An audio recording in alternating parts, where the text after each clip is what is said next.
డూప్లికేటే కదా. ఈ పెయింటింగ్ని మా ఇంట్లో పెడితే ఒరిజినల్ అని నమ్ముతారా? 100 కోట్ల విలువైన ఆర్ట్ని మీ ఇంట్లో పెట్టుకునే అర్హత మీకుంటే దీన్ని కూడా నమ్ముతారు సార్.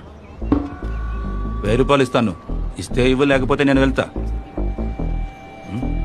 ఆర్ట్ గురించి ఎవరికి ఏ బొక్క తెలియదు, కానీ ఎవడైనా ఫేమస్ వాడి పేరు రాయండి వెంటనే కొనేస్తారు, అది తక్కువ ధరకి. నేనేం చేస్తానో తెలుసా? కొంతమంది ఆర్టిస్టులు ల్యాండ్స్కేప్ డ్రా చేస్తారు, పోర్ట్రేట్ వేస్తారు, కొంతమంది స్టిల్ లైఫ్, మోడర్న్ ఆర్ట్, కొంతమంది ఆయిల్ పెయింట్ వేస్తారు, లేదా వాటర్ కలర్స్ ఆర్ స్కెచెస్. కానీ నేను అన్నిట్లోనూ ఎక్స్పర్ట్. దేన్నైనా చూసి అలాగే వేస్తాను. నాకు వేరే ఆప్షన్ లేదుగా. మన ఫేమస్ పెయింటర్ కానప్పుడు ఎవడు కొంటాడు? ఎవడు కొనడు. మా తాత ఉన్నారే, చాలా పెద్ద ఆర్టిస్ట్. ఆయన ఎన్నో ఒరిజినల్ పెయింటింగ్స్ వేశారు, మహానుభావుడు. కానీ ఫేమస్ కాదు. కానీ మా